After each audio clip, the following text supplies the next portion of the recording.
It's important to understand what the 5G is doing and what they say it's doing. We're told on the IEEE beamforming document that this technology cooked your eyes like eggs in World War II.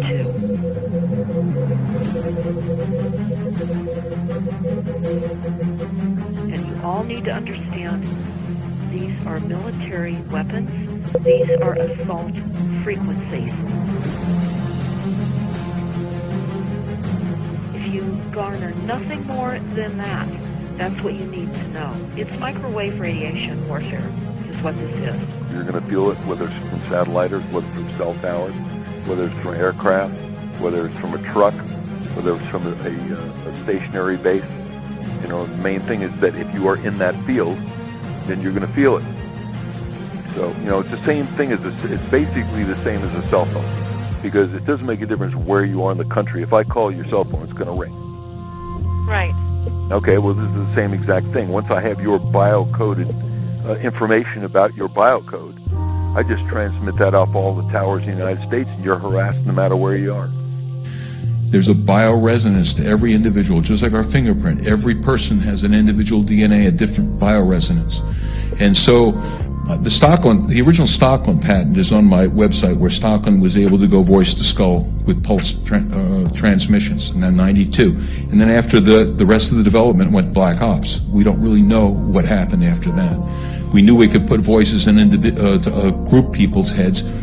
What they did, and I know from the Russian translation from Cheryl Welch, from reading all her translated psychotronic stuff from Russia, that they figured out how to biocode these microwaves so that it can attack specific individuals. Once they have your DNA, they take the DNA and they put your DNA code in a supercomputer. And in that supercomputer, they run algorithms that biocode electromagnetic transmissions so they bioresonate with your body. Once they've done that, they can transmit that from satellites or cell towers or aircraft or any number of ways, and that signal will only affect you. Mm-hmm. Yeah, like it's the cell phone towers and everything else as well. Well, the towers are the Matrix. You know the movie The Matrix? As an example, if I go into a city location and I'm testing an environment, I can see probably anywhere from 30 to 60 Wi-Fi access points. So that means that you're saturated in microwave. That's all 2.4 gigahertz, microwave transmissions with 60 transmission access points that are sending and receiving. The Human Genome Project was carried out at the Lawrence Berkeley National Lab, where I was a staff scientist for 5 years. They were tracking people in the lab by the electromagnetic frequency emitted by individuals' DNA. The DNA in every living thing has a unique frequency and signal. That is what they're using, what they're focusing on, and what they're weaponizing to completely control us. All they need is to kind of identify your DNA fingerprint like with your name, and then they can watch you 24 hours a day. This is one part. The other part So we are running a GPS system? Yes. The way the technology works, the voice to skull, is to tap into the resonant frequency of the DNA of the individual, the targeted individual. And this allows total mind, spirit, and body control over the individual by those who are running this program.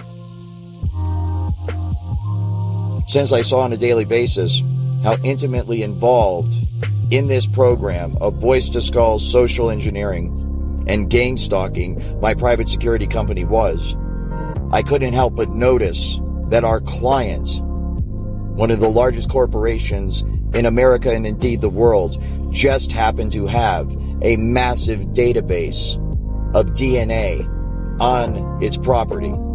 A DNA database that stores the DNA of millions of Americans. Their emotions, their thoughts, their minds, their heartbeat, their muscle movements. their dreams, their thoughts. Everything they see and everything they hear is all recorded and manipulated by this technology. And all of this is made possible by the people running this program, utilizing the technology to tap into the resonant frequency of the individual's DNA. So they can broadcast this from a satellite, a tower, over many, many miles, and yet only that particular person, the targeted individual with that particular physiological signature or DNA signature, will actually pick up the sent message, correct? That is correct. The digital receiver is the human brain. Okay, so you could be standing in a room full of 100 people. The stream of energy, the stream of electromagnetic... Hits everyone, but you're the only one who gets it. That's what I was saying, yeah. It would pass right through and around everyone, and they would not even sense anything.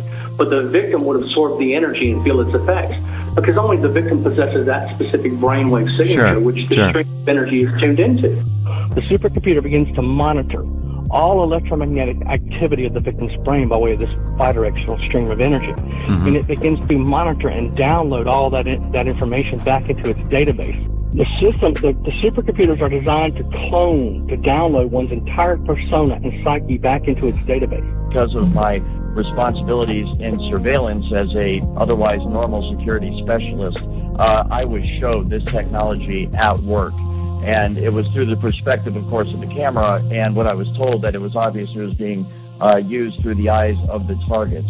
So I have seen it, and it is absolutely remarkable. It's just like a first-person, video game or something where you see right through the eyes of the individual. When we look through our eyes, there are photons hitting the outside of our face. They don't actually make it into the part that thinks. The part that thinks is looking at something else. It's looking at some kind of weird compressed signal. Basically, those optical signals are interpreted by the brain, and then you perceive them as vision. You perceive them as pictures and so forth, but this is all electrical signals within the brain. And so the exact same thing, the data is taken in through the eyes, and then your brain renders it in a visual form that we know as sight. The exact same thing happens with the computer. The data is sent to the computer, then it is rendered in the form of a picture that people can look at. Images, like natural images, like what I'm looking at, have so much structure that they can be shrunk and compressed into a very tiny, what AI people call representation. So what our brains seem to do is build a very, very good compressed representation of the world. Call it a model. So just like if I have a building and there's like a blueprint or a scale model of the building, imagine I have the whole world and all of its concepts, and I shrink it down into this weird compressed representation so that it fits inside my brain. The exact same thing happens with the computer. The data is sent to the computer, then it is rendered, and from what I understand, that's where this technology is right now. The cutting edge is trying to marry, the software that's used to render it on the computer and the actual detecting of the signal and the hacking of the signal within the human mind. So the modern view of intelligence, or call it cognition more generally, is that it's a very important thing that we create models of the world inside our heads. They're using two interfaces, like we said, the brain-to-computer interface. That's the supercomputer. The sophisticated and advanced exascale system downloads all of your, all electromagnetic activity, all these synaptic responses, the electromagnetic emissions of the victim's brain is downloaded at the speed of light. Energy travels at the speed of light, so they can download, upload at the speed of light. Sure. Back into a database as the supercomputer is programmed to build, using various software programs, a cognitive model of your brain.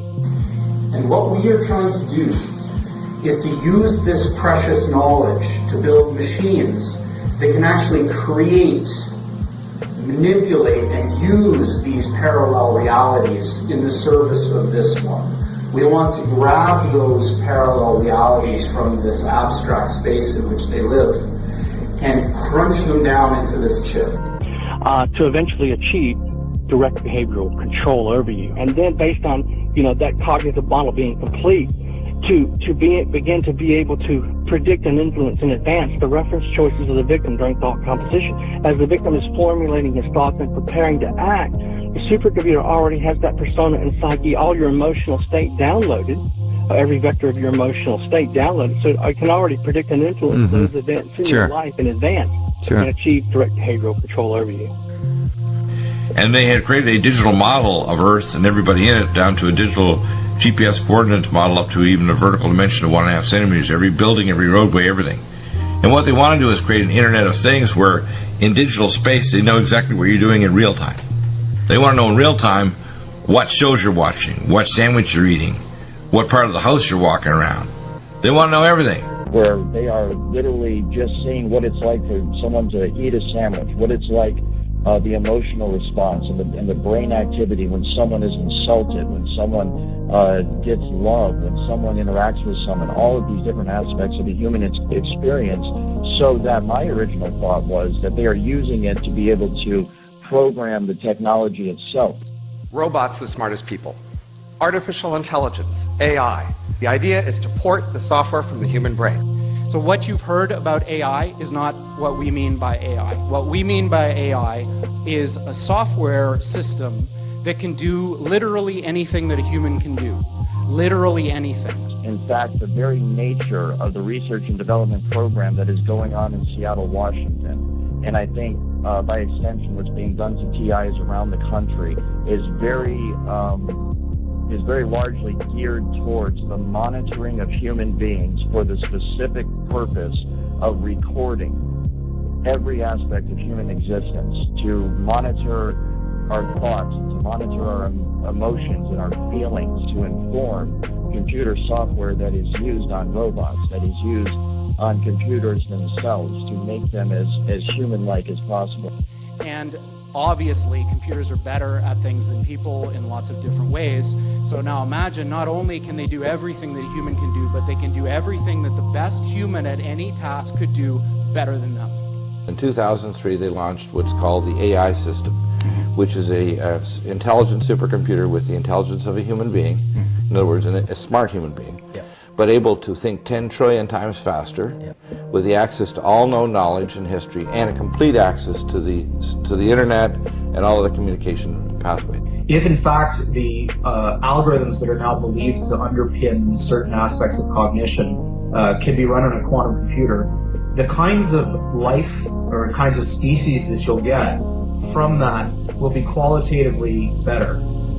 What you might get is a sentience which is fundamentally different and better, in the sense that they'll learn things faster, they'll have deeper insights, they'll be able to predict into the future farther, they'll be able to take actions that have access to understanding that we don't. That's in a sense what I'm talking about, is that if you could build an intelligence that had a deeper ability to speculate about the outcome of its actions, you might be able to get something that was qualitatively smarter. You would say, if you wanted to, it's hard to define intelligence, but qualitatively better to predict the future more effectively than any human biological brain could do. So you're dealing with a system of remote neural networks. That's what's targeting you, okay? Remote neural networks, okay, with a will, intellect, and emotion of their own. The system, the RM supercomputer that's targeting you, okay, that uses one of these three relay stations, the tower, satellite, or mobile platform, it actually locks on to your emotional state. Once the cognitive model, this generic model is built, it begins to lock on to your emotional state, okay? And then it begins to not just to monitor, but to manipulate that emotional state. They need to map out all 7 vectors of the emotional state of the victim in order to create this cognitive model, this reverse engineered will, intellect, and emotion. That's your human soul, by the way, okay?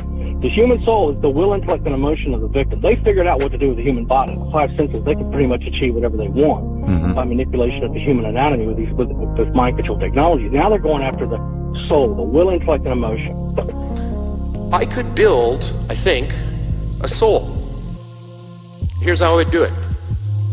I copy you exactly into a digital environment. Everything about you. Imagine that was possible. It probably is. So if I copy you into a machine, that copy process has all of the properties we were talking about as being a soul. First of all, it's immaterial, because copying, that's not a thing, it's a process. It's immortal, it's just like you. You can put it in any environment you want, heaven, hell, make a simulation. So, all of these things that reside in our heads, these abstract concepts, I think that eventually we can build them, and we have to decide what we want to build. They are building false realities into which they want to induct you so they can play God.